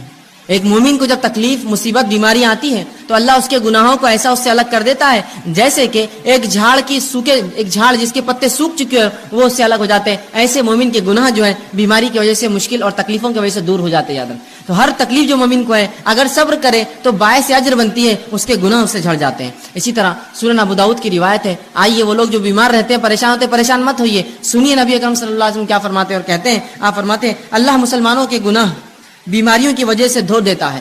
اللہ مسلمانوں کے گناہ بیماریوں کی وجہ سے دھو دیتا ہے، اس حد تک کہ جیسے سونا اور چاندی کے میل کو آگ الگ کر دیتی ہے، بیماریاں مومن سے اس کے گناہوں کو ویسی الگ کر دیتی ہے جیسے آگ سونے اور چاندی کے میل کو الگ کر دیتی ہے. آپ جانتے ہیں نا سونے چاندی کو صاف کرنے کے لیے اس کو آگ میں ڈالا جاتا ہے، پگھلنے کے بعد سونا چاندی جو ہے رہ جاتا ہے اور غلاظت اوپر آتی ہے، اس سے نکال لی جاتی ہے. تو آپ سے فرماتے ہیں بیماریاں مومن کو ایسا پاک کرتی ہے گناہوں سے جیسا آگ سونے اور چاندی کے میل کچیل کو نکال دیتی ہے. تو جو مومن بیمار ہوتا ہے وہ اس کی طاقت کے مطابق اللہ بیماری دیتا ہے، اسے کام ہے وہ صبر کرے، صبر کرنے کا بدلہ زبردست پاتا ہے. اسی طرح جب انسان بیمار ہو جائے تو علاج کرانا مستحب اور سنت ہے. یاد رکھیے ہر شخص کوشش کرے علاج موجود ہو تو ضرور علاج کروائے. اس لیے کہ نبی اکرم صلی اللہ علیہ وسلم کی روایت ہے، سنن ابن ماجہ کی حدیث ہے کہ اللہ رب العزت نے ایسی کوئی بیماری نازل نہ کی سوائے اس کے کہ اس کا علاج نازل کیا، تو لہٰذا تم لوگ جو ہے علاج کراؤ. جو خطبے میں نے حدیث آپ کے سامنے، تو اس حدیث سے پتہ چلا ہمیں علاج کروانا چاہیے. اب جب پتہ چلا علاج کروانا چاہیے، اللہ نے ہر بیماری کا علاج نازل کیا ہے، اب اس معاملے میں کیا احتیاط کرے، کیسے علاج کرے؟ تو آئیے حرام چیزوں سے علاج کرانا یاد رکھے جائز نہیں ہے. وہ چیزیں جن کو شریعت نے حرام قرار دیا ہے وہ چیزوں سے علاج جائز نہیں ہے. اس کے تعلق سے نبی اکرم صلی اللہ علیہ وسلم فرماتے ہیں، طبرانی کی روایت حدیث آپ فرماتے ہیں ان اللہ لم یجعل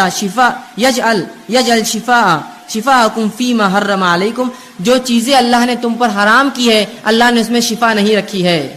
سمجھ گیا بات کو؟ حرام اشیاء کے اندر اللہ نے شفا رکھی ہی نہیں ہے، اس میں کبھی فائدہ ہو ہی نہیں سکتا. گو تھوڑے وقت کے لیے ایسا لگتا ہو کہ فائدہ ہے لیکن وہ شفا کبھی نہیں دے سکتا. اس لیے کہ رسول اللہ نے فرما دیا جن چیزوں کو اللہ نے تم پر حرام قرار دیا ہے اس میں کسی قسم کی شفا نہیں رکھی ہے. تو لہٰذا وہ اشیاء جو حرام ہیں، نشے کی چیزیں ہو سکتی ہے، دیگر اور چیزیں ہو سکتی ہے جو شریعت نے حرام قرار دی، ان کو کر کے ہم یہ نہ سمجھیں کہ اس سے فائدہ ہو سکتا ہے، اس سے شفا مل سکتی ہے، پھر چاہے بیماری جو ہے وہ نفسیاتی ہو یا جسمانی ہو. یاد رکھیں حرام چیزیں کر کے شفا حاصل نہیں کی جا سکتی. رسول اللہ نے اس کی وضاحت کر دی. تو جب بھی اب مجھے اور آپ کو اگر ہم بیمار ہو جائے علاج کروانا ہے تو حلال چیزوں سے علاج کروانا پڑے گا.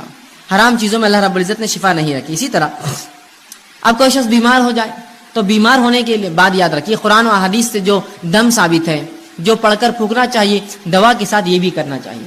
جہاں حرام دواؤں کا استعمال یا حرام اشیاء کا استعمال دواؤں میں درست نہیں ہے، اس میں کوئی شفا نہیں ہے. اسی طرح یہ بات یاد رکھیے کہ انسان کبھی کبھار بیمار ہوتا ہے، بیماری ایسی ہوتی ہے کہ اس کو جو ہے جہاں دعا کی ضرورت ہے وہاں دوا اور دعا دونوں کی ضرورت ہوتی ہے. یاد رکھیں، آج بہت سارے لوگ اس کی گواہی دیں گے، ایسے بہت ساری تھراپیز نکلی ہے جن تھراپیز میں یہ ہوتا ہے کہ صرف مریض کے آنکھ پر ہاتھ پھیرا جاتا ہے، صرف ہاتھ پھیرا جاتا ہے اور اس سے اس کو فائدہ ہوتا ہے. صرف ہاتھ پھیرتے ہیں، آپ جائیے ان کے پاس خالی ہاتھ پھیرتے ہیں. جبکہ نبی اکرم صلی اللہ علیہ وسلم نے اپنی زندگی میں تمام کام کر کے بتا دی. آپ لوگوں کے پاس جاتے، ان پر دعا پڑھ کر دم کرتے اور سہلاتے ان کو، وہ اعضاء کے اوپر ہاتھ رکھتے جہاں بیمار ہے. تو آج بہت سی تھراپیز ایسی بہرحال ڈیولپ ہو رہی ہے، دھیرے دھیرے الٹرنیٹ میڈیسنس آئیں گے مارکیٹ میں جس میں یہ ہے کہ صرف سہلایا جائے تو اس سے فائدہ ہو رہا ہے لوگوں کو. ٹھیک ہے، تو لوگ یہ سوچتے ہیں کہ یہ خالی دم کرنے سے پھونکنے سے کیا فائدہ ہوگا. بہت سارے فائدے ہوتے ہیں، اللہ کے کلام کا اثر ہوتا ہے. نبی اکرم صلی اللہ علیہ وسلم کو جو باتیں اللہ نے بتائی ان کلام میں اثر ہوتا ہے. تو اب اگر کوئی بیمار ہو جائے تو حرام چیزوں سے علاج نہ کرے. دوسرا، انسان اپنے نفس سے دم بھی کرے. سب سے پہلے اللہ سے پناہ طلب کرے اور پھر دنیاوی دوا کی طرف جائے. ہم سے جو کوتاہی ہوتی ہے وہ یہ ہے، ہم جو ہی بیمار ہوتے ہیں سب سے پہلے ہم کہتے ہیں کہ ڈاکٹر، بس ڈاکٹر کا نام لے کے بھاگ گئے اور سمجھتے کہ اب ڈاکٹر صاحب نے جو دیا اس سے شفا تو ہونا ہی ہے. سب سے پہلے یہ کہے اللہ تو نے مجھے بیماری دی، مجھے صبر دے، اس بیماری کا اجر دے، اور اپنے نفس کو دم کرے، جو دعائیں بتائے گی وہ کرے اور ساتھ میں دوا بھی کریے آپ. تو ہم دوا کا طریقہ کیا اپناتے ہیں؟ پہلے فوراً بھاگ کے ڈاکٹر کے پاس، یہ سمجھتے ہیں مکمل 100% شفا اللہ نے اس کے ہاتھ میں رکھی ہے اور لہٰذا آپ جب یہ دوا دیں گا تو میں جو ہے مشفی شفا یاب ہو جاؤں گا، مجھے اس سے صحت مل جائیں گی. یاد رکھیے، غلط. ہمیں سب سے پہلے اللہ پر توکل بھروسہ کر کے، اللہ سے دعا کر کے، وہ تمام باتیں جو نبی اکرم صلی اللہ علیہ وسلم نے قرآن میں بتائی اس کا استعمال کر کے ساتھ میں علاج کروانا ہے. یاد رکھیے، خالی علاج پر آپ بھروسہ کریں گے تو اللہ رب العزت کبھی شفا نہیں دے گا. پھر اور جو آج ہماری کوتاہی ہوتی ہے، علاج جب ہم بیمار ہوتے ہیں سب سے پہلے سوچتے ہیں دواخانے گئے تو اچھے ہو جائیں گے، بلکہ کچھ لوگ تو نفسیاتی مریض ہوتے ہیں، خالی دواخانے کا چکر بھی مار کے آیا تو بالکل ریلیکس ہو جاتے ہیں، بہت اچھا لگ رہا بولتے ہیں. اور کبھی کبھار تو خالی گولیاں آپ دے دیجیے ان کو بھی میٹھی اور کھٹی کھانے کے لیے بولتے ہیں بہت فائدہ ہو گیا، اتنا فائدہ ہوا کہ اسی کو انتہا نہیں. صرف جو نفسیاتی تھی. اگر آپ خالی نفسیاتی سوچ کر اتنا فائدہ محسوس کر سکتے ہیں تو سوال ہی جب اللہ پر بھروسہ رکھ کر وہ دعاؤں کو آپ دم کریں گے کتنا اللہ فائدہ دیں گا. آدھی بیماری کا مسئلہ تو وہیں حل ہو جاتا ہے. تو کوشش کرے کہ اپنے نفس پہ دم کریں. آئیے وہ تمام باتیں جو نبی اکرم صلی اللہ علیہ وسلم نے بتائی دم کے تعلق سے مختصر کچھ روایتیں آپ کے سامنے رکھتا ہوں. نبی اکرم صلی اللہ علیہ وسلم فرماتے اور کہتے ہیں دم کے تعلق سے لا باسا بالرقا ما لکم یکن فیہ شرک، کہ ایسے دم کرنے میں، ایسی چیز پڑھ کر دم کرنے پھونکنے میں کوئی حرج نہیں جس کے اندر شرک نہ ہو. اور خود نبی اکرم صلی اللہ علیہ وسلم جو بیمار ہوئے اور مرض الموت آپ کا جو تھا، آپ نے عائشہ رضی اللہ عنہا سے کہا کہ مجھے پڑھ کر دم کرو، اور مائی عائشہ رضی اللہ عنہا آپ صلی اللہ علیہ وسلم پر جو ہے سورہ فلق اور سورہ ناس پڑھ کر معوذتین پڑھ کر دم کرتی گئی، اور دم کرنے کے بعد اپنے ہاتھوں سے نبی اکرم صلی اللہ علیہ وسلم کو سہلاتی گئی، ہاتھ پھیرتی گئی. تو پتہ چلا دیکھیے رسول اللہ بیمار تھے، آپ نے دوا بھی کی، ساتھ میں دم بھی کرنے لگوایا. یہی ہمارے لیے بھی ہے، ہم بیمار ہو جائے تو دم کروائے. معوذتین خود پڑھی، خود نہ پڑھ سکے گھر والوں کو تاکید کرے کہ پڑھ کر مجھ پر دم کرو. تو کہا ایسے دم میں کوئی حرج نہیں جس میں شرک نہ پایا جاتا ہو، تو لہٰذا ہم اپنے آپ کو دم کروائیں، وہ الفاظ اس میں شرک نہ ہو. اور قرآن حدیث میں اتنی بہترین دعائیں آ چکی ہیں، میں سمجھتا ہوں دوسرے رقیہ یا رقیہ کی ضرورت ہی نہیں ہمیں دم کرنے کی. وہ آپ پڑھ کے دم کیجیے، دیکھیے اس سے کتنے فائدے ہوتے ہیں. اسی طرح لوگ جب بیمار ہوتے ہیں اور بیماری اگر دور نہ ہو تو سب سے پہلے جہاں بھاگا جاتا ہے، جو خیال جاتا ہے وہ کیا ہے؟ مثال کے طور پر ایک انسان کو بیماری ہے، اب بیماری ختم نہ ہو رہی ہے، اللہ کی لمبی آزمائش ہے، تو سب سے پہلے دھیان کیا جاتا ہے؟ دیکھو اب اسلام میں اس کا علاج نہیں ہے اور دواؤں میں اس کا علاج نہیں، اور جھاڑوں کے پاس اور پہاڑوں پر اور پتھروں پر اور جھرنوں پر پتہ نہیں کہاں کہاں جاتے ہیں اور مختلف قسم کے شرک کرتے اور سمجھتے ہو اس میں شفا ہے. یہ بات کی گواہی سب دیں گے، جبکہ شریعت نے یہاں بھی رہنمائی کی، کہا بیماری اللہ کی طرف سے صبر کرو، اس کا بدلہ طلب کرو اور حلال چیزوں سے علاج کرو، اور جو دم ہے کتاب و سنت ثابت وہ دم کرو، لیکن حرام کام نہ کرو. تو سب سے پہلا کام جو کرتے ہیں ہم لوگ تعویذات، تعویذ کی طرف سب سے پہلے متوجہ ہوتا ہے. یہ تعویذ یہاں باندھ لو تو ہاتھ کی بیماری دور، وہ تعویذ پیر پہ باندھ لو تو پیر کی بیماری دور، یہ تعویذ کمر پہ باندھ لو تو کمر کا مسئلہ حل ہو گیا، یہ تعویذ کو سر پہ باندھو تو یہ مسئلہ ہو گیا، یہ کڑا پہننے سے بیماری دور رہتی، فلاں کڑا ہاتھ پہ باندھنے سے یہ ہے، چاندی کا کڑا پیر میں ڈالے تو یہ ہوتا، کان میں ایک بالی ڈالے تو مرغی کا مرض دور ہو جاتا، فلاں کرے تو فلاں ہوتا، ناک ٹوچ دیے تو فلاں ہوتا، اور ہما اقسام کے، وہاں کڑا لگا دی تو یہ ہوتا، یہاں چھلا ڈالے تو فلاں ہوتا، وہاں بلا اگر رکھے چاندی کا تو وہ مسئلہ حل ہو جاتا، وہاں گھوڑے ہوتے ہیں نا گھوڑے بنے ہوئے، پتہ نہیں ہاتھی بنے ہوئے لے جا کر پر جو بلے رکھتے ہیں چاندی کے، یہ ڈالنے سے فلاں ہوتا، وہاں خفل ڈالنے سے یہ ہوتا، وہاں تاگا باندھنے سے مسئلہ ہوتا، یہاں کوڑی اور سیپی رکھنے سے یہ مسئلہ ہو جاتا، وہ دھاگا کالا یوں باندھنے، یہ پیلا دھاگا، دانت نکلنے کے لیے بچوں کی آسانی ہو تو فلاں پتہ نہیں تعویذ پہنا دیا جاتا، ہاتھ میں فلاں رکھے تو نظر نہیں لگتی. یہ تمام فالتو باتیں، یہ خرافات ہے، یاد رکھیے تمام حرام چیزیں ہیں. نبی اکرم صلی اللہ علیہ وسلم نے جہاں پڑھ کر دم کرنے کا حکم دیا وہیں تعویذ اور گنڈوں کی حرمت یاد رکھی بیان کی کہ یہ تعویذات کچھ نہیں کر سکتے انسان کو. آئیے جو لوگ تعویذات پہنتے بیماری کے علاج کے لیے، سنیے نبی اکرم صلی اللہ علیہ وسلم کیا فرما رہے ہیں. آپ نے مسند احمد کی روایت فرمایا اور کہا من علق تمیمۃ فقد اشرک، جس نے کسی بیماری کے علاج کے لیے، کسی فتنے سے بچنے کے لیے، شیطانی وسوسوں سے بچنے کے لیے، کسی آفت کو ٹالنے کے لیے، کسی اچھائی کو لانے کے لیے تعویذ لٹکا لیا، من علق تمیمۃ فقد اشرک، اس نے شرک کیا. اندازہ لگا رہے آپ شرک کس کو کہتے ہیں؟ اللہ کے ساتھ اس تعویذ کو شریک کیا. ابھی تعویذ کی شکل تاگے ہو سکتے ہیں، دھاگے ہو سکتے ہیں، کڑے ہو سکتے ہیں، مالے ہو سکتے ہیں، سیپی ہو سکتے ہیں، کوڑیاں ہو سکتے ہیں، اور پتہ نہیں کیا کیا، انسانی کھوپڑی کی ہڈیاں ہو سکتی ہے، جانوروں کی جو جلدیں ہو سکتی ہے، الو ہو سکتا ہے، کوا ہو سکتا ہے، تیتر بٹیر، کچھ بھی پتہ نہیں. لوگ کہتے ہیں یہ کرنے سے بہت فائدہ ہوتا ہے، فلاں کرو، الو کو کاٹ کے ذبح کرو تو یہ ہوتا ہے، بڑواغل کو فلاں کرو تو یہ ہوتا ہے، فلاں چیز کی تمام حرام چیزیں. یا کوڑی لگا دی تو یہ ہوتا، سیپی ٹھوکے تو یہ ہوتا، مالے سے ہوتا، کنکر سے ہوتا، موتی سے ہوتا، سیپی سے ہوتا، یہ تمام حرام. جس نے اس عقیدے سے کوئی ایسی چیز لٹکا لی کہ اس سے برائیاں دور ہوتی ہے، بلائیں دور ہوتی ہے، آفتیں دور ہوتی ہے، اچھائی آتی ہے، بیماریاں جاتی ہے، تو کہا من علق تمیمۃ فقد اشرک، اس نے شرک کیا، وہ اللہ کے ساتھ اس نے اس تعویذ کو شریک کر دیا. اب حوصل بولتے تاگا تو ہے، کیا ہوتا ہے یہ تاگا؟ اگر ہاتھ پر رہ گیا اور مر گئے تو آخرت میں اللہ رب العزت رب نہ ہوا، آخر میں اللہ کہیں گا اس تاگے سے ہی مانگ لے جو مانگنا ہے، میرا بندہ تو کہاں تھا، تو نے تو اس پہ اعتقاد رکھا، کیا برا حال ہوگا. آئیے سنیے نبی اکرم صلی اللہ علیہ وسلم آگے کیا فرماتے. مسند احمد کی یہ بھی روایت آپ فرماتے من علق تمیمۃ فلا اتم اللہ له ومن علق ودعۃ فلا ود اللہ له. سنیے اللہ کے رسول فرماتے ہیں جو تعویذ گلے میں لٹکا دے اللہ اس کی کبھی مراد پوری نہ کرے. رسول اللہ بدوا دے رہے ہیں اس کو، جو تعویذ گلے میں لٹکا لے اللہ اس کی مراد کبھی پوری نہ کرے. اور جو کوڑیاں اور سیپیاں، نبی اکرم صلی اللہ علیہ وسلم کے زمانے میں لوگ جانوروں کی چیزوں کی حفاظت کے لیے کوڑی اور سیپی لٹکاتے، مطلب تعویذ لٹکاتے بیماری نہ آنے کے لیے، کوڑیاں اور سیپی لٹکاتے کہ برائی نہ آئے، خیر کو لانے والا. تو کہا جو کوڑی اور سیپی لٹکا لے، آپ فرماتے ہیں جو لٹکا لے اللہ رب العزت اسے کبھی آرام نہ دے. جو تعویذ لٹکا لے اللہ رب العزت آپ فرما رہے ہیں کہ اس کو جو ہے کبھی جو ہے اللہ کے رسول فرماتے ہیں کہ اس کی مراد پوری نہ کرے اللہ، جس نیت سے ٹانگ کبھی نہ کرے. اور جو سیپی لٹکا لے، کوڑیاں اس زمانے میں لوگ لگاتے تھے تاکہ اس سے خیر آئے، فرمایا اللہ اس کو کبھی آرام نہ دے.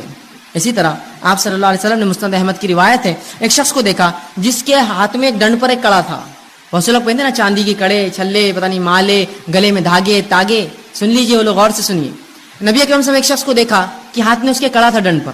آپ صلی اللہ علیہ وسلم نے کہا افسوس یہ کیا ہے، کیا باندھ رکھا تو نے ہاتھ پر؟ یہ تو شخص نے کہا اللہ کے رسول یہ میں نے اس لیے پہنا ہے کہ اس سے ایک جلد کی بیماری نہیں ہوتی ہے، اسکن کا ایک ڈیزیز نہیں ہوتا ہے، اس وجہ سے میں نے کڑا پہنا ہے. تو کہا کہ تو اسے فوراً اتار دے ورنہ اللہ رب العزت جو ہے تجھے اس میں ملوث کر دے گا، اس بیماری کو ڈال دے گا، وہ بیماری میں تجھے ملوث کر دے گا. کہا فوراً اتار دے کڑا ورنہ اللہ تجھے اس بیماری میں ڈال دے گا. اور فرمایا اگر تو اس حال میں مر گیا، تیری موت ہو گئی کہ کڑا تیرے ہاتھ میں ہی تھا، مر گیا تو کبھی کامیاب نہیں ہوگا، آخرت میں کبھی کامیاب نہیں ہوگا. کیا فرمایا کہ تو نے جلد کے امراض کے لیے پہنا، اسے اتار دے، اگر تو نے اسے نہ اتارا تو تجھے بیماری اللہ دے دے گا، اور اگر تو مر گیا اس حالت میں تو آخرت میں تو کبھی کامیاب نہیں ہونے والا، اس لیے کہ تو نے شرک کیا. تو لہٰذا ہمیں حلال چیزوں سے علاج کروانا ہے، تعویذ گنڈوں میں کوئی علاج نہیں ہوتا. یاد رکھیں آپ دعائیں پڑھیے قرآنی، آپ دعائیں پڑھیے نبوی، یہ علاج کا یاد رکھیے جائز طریقہ ہے. آپ بعض دعائیں جو نبی اکرم صلی اللہ علیہ وسلم نے دم کیا اپنے نفس پر جب آپ بیمار ہوتے تھے، تو آئیے وہ دعائیں آپ کے سامنے رکھتا ہوں. دیکھیے یہ تمام باتیں دنیاوی علاج کے ساتھ چل رہا ہے، آپ دنیاوی علاج کراتے ہوئے یہ تمام کام کر رہے ہیں. یاد رکھیے میں نے یہ نہیں کہا کہ آپ دنیاوی علاج چھوڑ دیجیے اور باقی یہی کرتے رہیے، کافی ہے. آپ دواخانے بھی جائیے لیکن پہلے یہ ہوگا اور ساتھ میں پھر علاج کرواتے رہیے اور پھر صبر کرتے رہیے، اللہ سے دعا کرتے رہیے. تو علاج کے ساتھ یہ سب چل رہا ہے، اس لیے کہ یہ دونوں ملیں گے تو شفا ہے. یاد رکھیے آئیے آپ صلی اللہ علیہ وسلم نے جو بعض دعائیں کی شفا کے لیے اس آپ کے سامنے رکھتا ہوں، بس مختصر رکھوں گا. صحیح بخاری کی روایت ہے آپ صلی اللہ علیہ وسلم جب کسی مریض کے پاس جاتے تو اس کے جسم پر ہاتھ رکھتے اور یہ دعا پڑھتے اس کی شفا کے لیے. دعا یوں اللہم رب الناس اذهب الباس اشفی انت شافی، کہ اے اللہ انسانوں کو پالنے والے، انسانوں کے رب، اس سے تکلیف دور فرما، اس سے تکلیف دور فرما. اشفی انت شافی، اس کو شفا دے، تو شفا دینے والا ہے. لا شفا الا شفاء، تیرے علاوہ کوئی اور شفا دینے والا نہیں ہے. شفاء لا یغادر سقما، ایسی شفا دے کہ جو بیماری کو بالکل نہ چھوڑے. یہ دعا کرتے اس بیمار کے لیے، جب آپ جاتے اس کو پڑھتے اور یہ دعا کرتے کہ مریض پر ہاتھ رکھ کر یہ دعا کرتے اللہم رب الناس اذھب الباس، اے اللہ جو انسانوں کا رب ہے اس سے اس کی بیماری کو دور کر.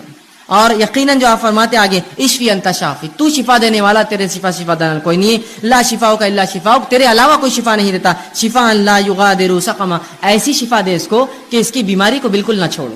تو ہم بھی جب مریض کے پاس جائے، کوئی گھر میں مریض ہو جائے، یہ دعا اس کے جسم پر ہاتھ رکھ کے پڑھیے، دیکھے شفا ملیں گی، ساتھ میں علاج بھی بہرحال کراتے رہیں. اسی طرح صحیح مسلم کی روایت ہے، ایک شخص نے آپ صلی اللہ علیہ وسلم کے سامنے درد کی شکایت کی. کہا اللہ کے رسول مجھے تکلیف ہو رہی ہے، کسی ایک اعضاء میں درد کی شکایت کی. نبی اکرم صلی اللہ علیہ وسلم جب یہ سنا، اس کی درد کی شکایت سنی، تو آپ نے فرمایا کہ تو اپنے اس اعضاء پر جہاں تکلیف ہے اپنا سیدھا ہاتھ رکھ اور 3 بار بسم اللہ پڑھ.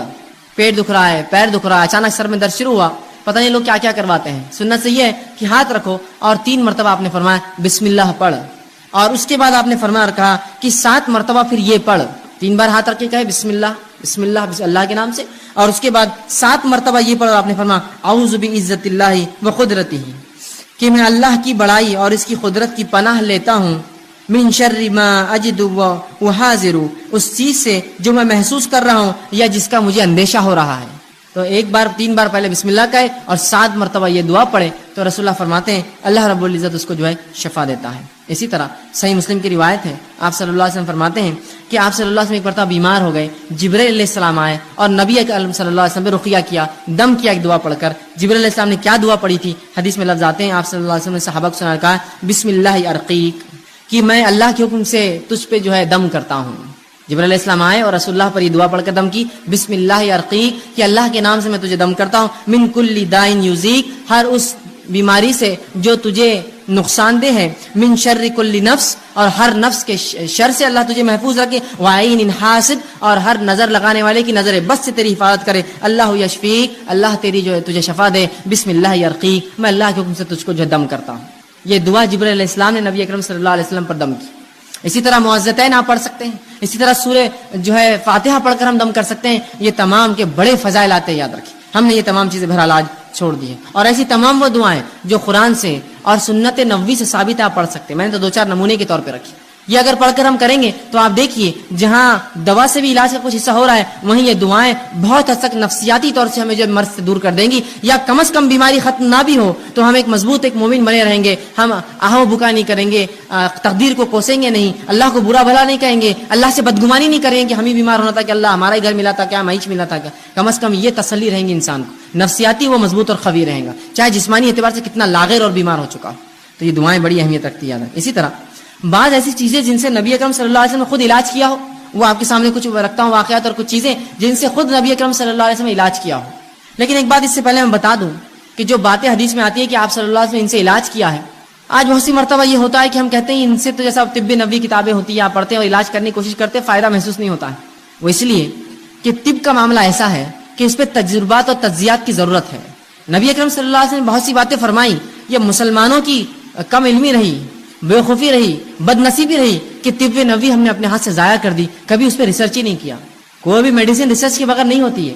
رسول اللہ اگر یہ فرماتے ہیں کہ فلاں چیز میں یہ شفا ہے تو اس کا معنی یہ کہ اب ریسرچ کرنا پڑے گا نا، اس میں سے نکالنا پڑے گا کیسی شفا ہے، کس چیز کے ساتھ دنیا کی مل کے شفا دیں گی، کون سی اور چیزوں سے مل جانے سے فلاں فائدہ ہوگا.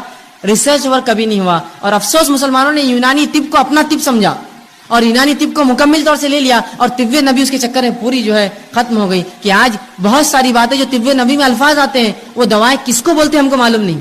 وہ تو تبھی معلوم ہو سکتا تھا جب اس زمانے کے بعد سے لے کر مسلمان اس کو استعمال کرتے رہتے، اس پہ تجربات کرتے. افسوس کہ اتنا زبردست ذریعہ طب کا ہم نے کھو دیا.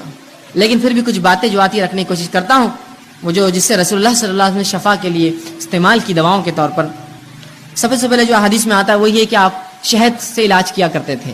ایک مرتبہ ایک شخص آ کر اللہ کے رسول صلی اللہ علیہ وسلم میرے بھائی کو جو ہے پیٹ خراب ہو چکا ہے، اسے دست ہو رہے ہیں، آپ صلی اللہ علیہ وسلم نے کہا اسے شہد کھلاؤ.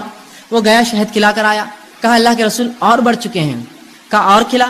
پھر اس نے کھلا کر آیا، کہا اللہ کے رسول صلی اللہ علیہ وسلم اور بڑھ چکے ہیں. کہا اور کھلا. 3 مرتبہ کھلانے کا حکم دیا. پھر وہ آ کر کہا اللہ کے رسول اور اس کے جو ہے دست بڑھ گئے ہیں. تو کہا اللہ کی کتاب سچی ہے، تیرے بھائی کا پیٹ جھوٹا ہے، اسے اور کھلا شہد. اس لیے کہ اللہ نے شہد کے تعلق سے کہا اس میں شفا ہے، تو اللہ کی کتاب سچی ہے، تیرے بھائی کا پیٹ جھوٹا ہے، اسے اور کھلا. جب اور کھلایا گیا تو ان کو شفا مل گئی اس چیز سے. آپ دیکھ رہے ہیں جہاں شہد کھلایا گیا وہیں عقیدہ دیکھیے ساتھ میں، کھلا اس کو، اس میں شفا ہے، بس اگر کہہ دیا تو کہہ دیا، یہ نہیں کہ اور عموماً دیکھیں تو شہد کھلانے سے بہت سے لوگوں کے جو ہے دست اور بڑھ جائیں گے، ظاہر تو یہ دکھتا ہے لیکن اس میں شفا ہے، وہ شفا اور فائدہ دیتا ہے، اس لیے کہ کبھی دست کا روکنا درست ہوتا ہے اور کبھی ان کا نکل جانا اچھا ہوتا ہے تاکہ بیماری جو اندر ہے جراثیم پورے نکل جائے پیخانے کے ذریعے۔ تو کہا تیرا بھائی کا پیٹ جھوٹا ہے، اللہ کی کتاب سچی، اور کھلا اس کو ایک بار، اور کھلایا، دست بند ہو گئے، شہد کے ذریعے شفا۔ اسی طرح آپ صلی اللہ علیہ وسلم نے زمزم کا استعمال کیا شفا کے لیے، اور فرمایا زمزم جس نیت سے پیا جاتا ہے اللہ اس میں شفا رکھتا ہے۔ تو یہ علاج بھی ہم کر سکتے ہیں کہ جب حج کو جانا ہو، عمرے کو جانا ہو، جو لوگ جاتے ہیں آپ ان کو کہیے کہ بھائی زمزم ہمارے لیے لائیے، یا خود گئے تو خوب پیجیے اس نیت سے کہ اللہ فلاں مرض کے لیے شفا، فلاں مرض کے لیے شفا، فلاں، اس لیے کہ زمزم جس نیت سے پیا تھا، آپ فرماتے ہیں اللہ نے اس میں شفا رکھی ہے اس پانی کے اندر، تو زمزم کا استعمال کیجیے دوا کے لیے۔ اسی طرح گائے کا دودھ، یہ بھی بڑا مفید ہے، یاد رکھیے، آپ صلی اللہ علیہ وسلم فرماتے ہیں کہ گائے کا دودھ پیا کرو، اس میں شفا ہے، اور اس کے پنیر کو کھایا کرو، اس میں بھی شفا ہے، اس لیے کہ گائے مختلف قسم کے جو ہے جھاڑ کھاتی ہے جس کی وجہ سے اس کے دودھ میں شفا ہوتی ہے، لیکن اس کے گوشت میں بیماری ہے۔ کیا فرما رہے ہیں آپ صلی اللہ علیہ وسلم؟ گائے سے علاج کیا کرو، اس کے دودھ میں شفا ہے اور اس کے پنیر میں شفا ہے، لیکن فرمایا اس کے گوشت میں بیماری ہے۔ لیکن ہمارے پاس تو گائے کے گوشت کا معاملہ کیا ہوتا ہے آپ سب جانتے ہیں، اس کے بغیر کوئی دعوت مکمل نہیں ہوتی، اور اس حد تک اس کو کھایا جاتا ہے کسی کو انتہا نہیں۔ آپ کھا سکتے ہیں، حلال ہے، حرام نہیں ہے، لیکن اگر بکثرت اس کو کھائیں گے تو اس میں بیماری ہے، یاد رکھیں کہ رسول اللہ نے واضح اور ایک نہیں ایسی 5 سے 6 روایت ہے جس میں کہا اس میں بیماری ہے، اس کے گوشت میں بیماری ہے۔ تو آپ نے فرمایا اس کے دودھ میں شفا ہے، اس کے پنیر میں شفا ہے، اس لیے کہ گائے چرتی ہے اور بہت سارے مختلف جھاڑ کھاتی ہے جو بیماری کا علاج ہوتے ہیں، تو اس کو پینا چاہیے، اس کے دودھ کو، اس کے پنیر کو، اور کہا اس کے گوشت کے تعلق سے احتیاط کرنا، اس میں بیماری ہے۔ تو حلال ہے ایسا گوشت کھانا، لیکن بکثرت کھائیں گے تو بیماری ہو سکتی ہے، یاد رکھیں۔ رسول اللہ نے فوراً وضاحت کر دی اس میں بیماری، اور تمام احادیث صحیح ہے، یاد رکھیں۔ تو گائے کے دودھ سے علاج کروائیے، اسی طرح بچوں کو پلائیے، خود پیجیے بیمار ہو تو، بڑا شفا اس میں فائدہ ہے۔ اسی طرح آپ نے زیتون کے تیل کے تعلق سے کہا، زیتون کے تیل میں بھی شفا ہے، کوشش کریں کہ زیتون کا تیل ہم استعمال کریں۔ اب لیکن بہرحال اب کیسے استعمال کریں اس کو تو ظاہر سی بات ہے تجربات کرنے پڑیں گے۔ اب جو لوگ تجربے کرتے ہیں مختلف چیزوں میں ملا کر زیتون کا تیل کیا فائدہ ہوتا ہے ان سے پوچھنا پڑیں گے کیسا ہوتا ہے بول کر۔ اسی طرح کلونجی میں آپ نے فرمایا شفا ہے، اور کلونجی کے تعلق سے فرمایا کہ تم جو کالے دانے کلونجی جس کو کہتے ہیں اس کو اگر ساتھ کھایا کرو اس میں بڑی شفا ہے، اور فرمایا اس کے تعلق سے کہ جو اسے کھاتا ہے اس میں موت کے علاوہ تمام چیز کا جو ہے شفا ہے، تمام چیز کے سوائے موت کے، کلونجی، تو کلونجی کھایا کریں، اس میں بھی شفا ہے۔ اسی طرح اجوا کھجور کے تعلق سے آپ نے فرمایا اس میں بھی شفا ہے۔ اجوا کھجور وہ کھجور ہوتی ہے جو نبی اکرم صلی اللہ علیہ وسلم کے زمانے میں ایک مخصوص احاطہ ہے اس کے اندر اگتی تھی، اسے اجوا کہتے ہیں۔ تو اجوا کھجور جو کھاتا ہے آپ فرماتے ہیں جس دن وہ کھائے نہار پر 7 اجوا کھجور، اس دن جادو اور اس پہ زہر اثر نہیں کرتا۔ اسی طرح اجوا کے علاوہ فرماتے ہیں کہ ہجامہ میں بھی شفا، ہجامہ سمجھتے کپنگ جس کو کہتے ہیں، جس کے اندر بلیڈ کے ذریعے کچھ کٹس لگائے جاتے ہیں اور خون نکالا جاتا ہے مختلف جگہ سے، گردن کے پیچھے سے، سر پر سے، یا مختلف اعضاء جو تکلیف دیتے ہیں اس کو ہجامہ کہتے ہیں۔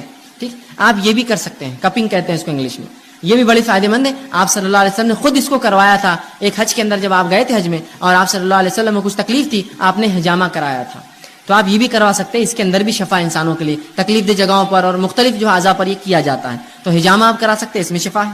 اسی طرح آپ صلی اللہ علیہ وسلم نے کہا سرمے کے تعلق سے کا سرما لگایا کرو، اس سے آنکھیں جو ہے صاف رہتی ہیں، تو سرما بھی ایک قسم کا جو ہے آنکھوں کی حفاظت کے لیے آپ بالکل لگا سکتے ہیں، اس میں کوئی حرج نہیں، اور یہ بھی سنت نبوی ہے کہ آپ صلی اللہ علیہ وسلم سرما لگاتے تھے۔ ٹھیک ہے، اسی طرح ٹھنڈے پانی سے بخار کا علاج آپ صلی اللہ علیہ وسلم کرتے تھے۔ آپ فرماتے تھے کہ بخار شیطان کی طرف سے ہے، شیطان آنکھ سے بنا ہے، لہٰذا ٹھنڈے پانی سے بخار کا علاج کرو۔ اور ٹھنڈے پانی سے جو آپ جسم کو دھوتے یا ٹھنڈے پانی سے، آج بھی دیکھیے بخار اگر بڑھ جائے ڈاکٹر کہتا ہے پٹیاں رکھیے سر پر ٹھنڈے پانی کی، تو ٹھنڈے پانی سے آپ بخار کا علاج کرتے ہیں۔ اسی طرح جن چیزوں سے آپ صلی اللہ علیہ وسلم نے علاج کیا ان میں سے ایک ہے نمک کا آپ نے استعمال کیا بچھو کے کاٹنے پر۔ آپ صلی اللہ علیہ وسلم کو ایک مرتبہ بچھو نے ڈنک مارا، آپ نے اس زخم پہ ایک نمک لگایا اور اس پہ پانی بہایا، بلکہ اس میں آتا گرم پانی میں پیر ڈالا اور سورہ فاتحہ پڑھ کر دم کرتے رہے جب تک کہ زہر کا اثر ختم نہ ہوا۔ تو نمک کا استعمال زہر کو اتارنے کے لیے۔ اسی طرح آپ صلی اللہ علیہ وسلم جن کو پیٹ کے کچھ امراض ہوتے، مرض ہوتے، ان کو حکم دیتے کہ عربی بھیڑ جس کو دمبا کہتے ہیں، جس کی دم بڑی چوڑی ہوتی ہے، بہت موٹی دم ہوتی ہے، ہمارے بکرے اور مینڈوں کے ایسا نہیں، بہت چوڑی دم ہوتی ہے، آپ صلی اللہ علیہ وسلم فرماتے ہیں اس کی دم کی چربی نکال کر لاؤ، اس کو پگھلاؤ اور 3 دن میں جو ہے 3 حصے کر کے 3 دن میں وہ چربی پیو، جس سے پیٹ کی بیماریاں ضائع ہوتی ہے۔ دمبا جسے کہتے ہیں، عرب علاقوں میں بہت پایا جاتا ہے، تو آپ صلی اللہ علیہ وسلم کی چربی سے علاج کا حکم دیا۔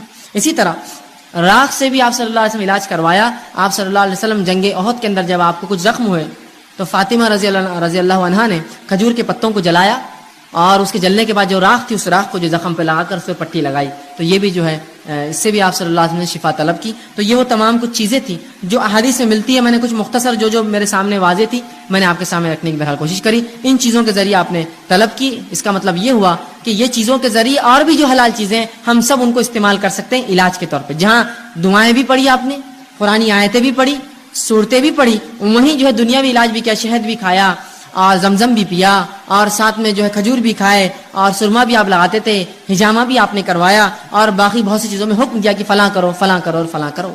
تو پتہ چلا جائز اشیاء سے میں اور آپ علاج کر سکتے ہیں, پھر چاہے وہ کیمیکل کے فارم میں ہو آج کل یا کوئی اور فارم میں, بس جائز ہونا یہ شرط ہے. اسی طرح اب اگر ہم بیمار ہو جائیں تو مومن اور کافر دونوں سے علاج کروا سکتے ہیں, یاد رکھیے.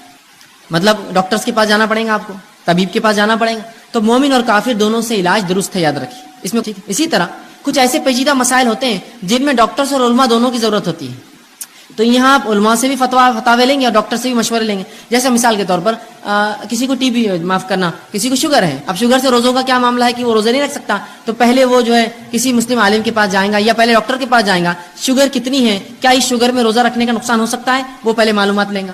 جب وہ معلومات مل گئی کہ نہیں رکھ سکتا, ڈاکٹر کہہ رہا ہے, پھر عالم کے پاس جائیں گا, اس کو بتائیں گا کہ ڈاکٹر نے یہ کہا میری بیماری کے تعلق سے, پھر عالم اس پر فتویٰ دیں گا اس کا کہ ٹھیک ہے آپ نہ رکھیں یا رکھیں. ٹھیک ہے, سمجھ رہے ہیں بات. کچھ فیلڈز ایسے ہوتے ہیں کہ جس میں دونوں کا آپ کو مشورہ لینا پڑے گا اور اس کے بعد ہی آپ جو ہے آگے بڑھیں گے. ٹھیک ہے. اسی طرح ہم دیکھتے ہیں کہ صحابہ کے علاج کے لیے صحابیات بھی کرتی تھی. بہت سے لوگ یہ سمجھتے ہیں کہ عورت ڈاکٹر سے مرد علاج نہیں کروا سکتا, مرد ڈاکٹر سے عورت علاج نہیں کروا سکتی. اس حد تک اس کو شدت سے لیتے ہیں کہ آدمی مرنا پسند کرتے ہو لیکن جو علاج کرنا نہیں. ارے بھائی زندگی ہوں گی تو باقی سب اعمال ہوں گے نا, زندگی اول ہے, پہلے زندہ رہیے پھر دیکھا جائے گا اعمال کا.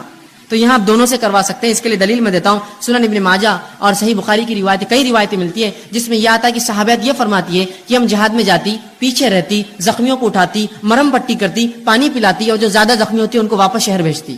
عورتیں کرتی یہ کام. زخمیوں کی مرہم پٹی عورتیں کریں گی تو کیسے کریں گی, ظاہر سی بات ہے وہ اپنے ہاتھوں سے کریں گی نا, مرہم پٹی کریں گی, علاج کریں گی. تو صحابیات ہی کرتی تھی. تو پتہ چلا عورتیں مرد کا علاج کر سکتی ہیں, تو اس کا مطلب یہ مرد عورتوں کا علاج بھی کر سکتے ہیں. ٹھیک. بہرحال احتیاط اس میں ضروری ہے کہ خاموخواہ کو خوشی سے عورتوں کے پاس نہ جائے علاج کروانے, نہیں ادھر کہاں جا رہے, ادھر چلو ادھر جائیں گے, یہ غلط ہوگا, اس لیے کہ حرام ہے. آپ خاموخواہ کیوں جا رہے ہیں. اور اسی طرح خاموخواہ کو عورت مرد کے پاس نہ, جبکہ عورت موجود ہے, نہیں وہ بہت ہی نکچڑی دکھتی ہے, ہم کو فلاں کرتی ہے, آدمی کتنی اچھی باتیں کرتے ہیں اپنے سے, فلاں نہیں جا سکتے آپ. اس کا نکچڑا پن درست ہے آپ کے لیے, لیکن کسی آدمی کے پاس آپ نہیں جائیں گے عورت کے ہوتے ہوئے. ٹھیک. تو یہ بہرحال ترجیحات ہوں گی. اسی طرح جب بیماری جب انسان کو ہوتی ہے تو بیماری سے پہلے احتیاط ضروری ہے. انگلش میں بھی ایک مثال ہے, prevention is better than cure. علاج سے زیادہ بہتر ہے کہ آپ احتیاط کریں. شریعت بھی احتیاط کا حکم دیتی ہے, یاد رکھیے. یہ ان لوگوں کے لیے خاص طور سے جو یہ کہتے ہیں ارے بیماری کچھ نہیں, اللہ دینا چاہیں گے, جو کرنا ہے کرو, کوئی سردی نہیں ہوتی, کوئی بارش نہیں ہوتی, کوئی دھوپ سے مجھے کچھ نہیں ہوتا, کوئی بیماری میں کچھ نہیں ہوتا, میں کچھ بھی ہے نا, اس حد تک بڑھ جاتے کسی کو حد نہیں. ایک صاحب کو میں نے دیکھا, کہا اللہ پر میرا بھروسہ ہے, میں کمزور ایمان کا نہیں ہوں, اور ایک آدمی جس کی آنکھ آئی ہوئی تھی اس کی آنکھ کا چھپا نکال کے اپنی آنکھ میں ڈالا, اس کا میل نکال کے, کہا ہاں میں اللہ پر بھروسہ رکھنے والا مومن ہوں, بولے نہیں ہوتا ہے. یاد رکھیے یہ توکل, یہ غیر شرعی توکل ہے, غیر شرعی توکل ہے. اس لیے کہ ان کے پاس ایک دلیل تھی. نبی اکرم صلی اللہ علیہ وسلم نے فرمایا کوئی بیماری چھوت نہیں ہوتی, ہاتھ لگانے سے نہیں پھیلتی, کوئی بیماری خود سے نہیں پھیلتی. حدیث کے الفاظ ہے کہ کچھ چیزیں کچھ بھی نہیں ہیں, کچھ چیزوں کی کوئی حقیقت نہیں. اس میں ایک فرمایا چھوت کوئی بیماری نہیں ہوتی, چھونے سے کوئی بیماری نہیں ہوتی. لیکن کس معنی میں سمجھنا پڑے گا نا, اپنے ڈھنگ سے سمجھیں گے تو پھر یہ ایسے بے خوفانہ حرکتیں کرتے ہیں. احتیاط ضروری ہے. آئیے میں مثال دیتا ہوں احتیاط کی.